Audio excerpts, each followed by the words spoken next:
Life is Worth Living. This was the title of the groundbreaking television show from the early 1950s through the late 1960s by Roman Catholic Bishop Fulton J. Sheen. In it, he argued for the joys of engaging fully in a Christian life. Existence is suffering. So argued Prince Siddhartha Gautama, the Buddha. This summarization of one of the world's great religions argues that since every aspect of the wider world brings pain, one should discipline oneself to separate oneself from the reality of our senses and embrace self-annihilation. One of the chief tensions within most faiths is whether this creation we share is wholesome or poisonous. Should a well-meaning man intensely engage with human society and the existent world, or should he instead withdraw? Millenarianism is the monotheistic belief that the current world is irredeemably depraved. It must be cleansed by fire in a world-shattering judgment day. Only then can the world experience a heavenly 1,000 years of peace, thus the millennium. Jews, Christians, and Moslems each have millenarian factions. The Amish are one of the most famous groups of millenarian Christians. Derived from Dutch Anabaptism, adherents of this denomination strive to live separately from the wider world. Eschewing the technology and society of outsiders, the Amish try to live simple lives in relation to God.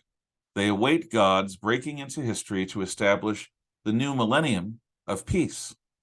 Believers of many faiths practice an aesthetic disassociation from the mainstream ebb and flow of human events. They prune their lives of connections with what they deem to be a fallen world. Their lives are exercises in devotion, resisting the siren song of this vale of tears. Certainly, our contemporary human societies are in crisis. In the West, our best and brightest have abandoned Judeo-Christian traditions. Instead, they embrace the purposeful redefinition of our culture to conform to notions of gender fluidity, woke utopianism, and socialistic central control. Today's American is faced by a budding fanaticism, keen to purge the rest of us from their utopia. Today, totalitarians from Davos, Switzerland to Beijing, China, work for the reimposition of serfdom on the bulk of humanity. Environmental, gender, and racial panic is being stoked to stampede humanity into a new world order. Smart devices are being placed in control of dissenting people. Inarguably, much of our world today is becoming a dystopia that no wise person would want to experience. The culture of death seems irresistible. But there is also life. The beauty in nature, the innocence of children, the ardor of young lovers, the willing sacrifice of parents, the joy of old friendships, the peace of home, and the wise counsel of the elderly are all reasons to love life. Puppies become dogs and personify the virtue of loyalty. Infants grow to independent adulthood and take their place as productive members of society. There remains art to be crafted, books to be written, frontiers to be explored, inventions to be discovered. These little things are not insignificant. They make life sweet.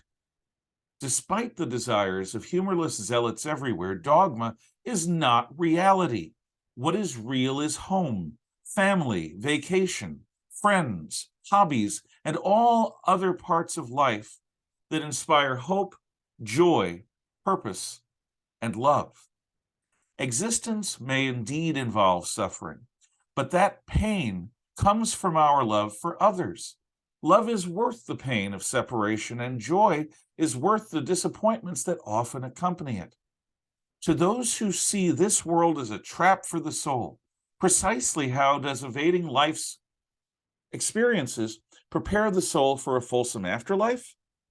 It must be possible to be faithful to the divinity while glorifying him by engaging with his creation. Indeed, as it is our free will that often taints this world with darkness, it can just as surely bring light if we so choose. Our existence is rich with wonder. The miraculous interweavings of plants and animals in nature defies logic and mere functionality. Nature is both terrible and beautiful. While much in our human nature is tainted, we have the glorious opportunity to rise above our base nature and become doers of good. Making a stand against evil is a part of a well-lived life, but there is more to doing right than opposing wrong. Wisdom and common sense call us to love good more than we hate evil. J.R.R. Tolkien's Lord of the Rings deals thoughtfully with a world threatened by seemingly unstoppable dark lords. Tolkien's characters find reasons to hope when all logic leads to despair. The members of the Fellowship strive to take heart in the many little ways that the true Lord of Life works to undermine the best-laid plans of the enemy. In addition to Scripture, there is no better source than Tolkien's great novel for a person to discover how, when existence is suffering, life is still very much worth living.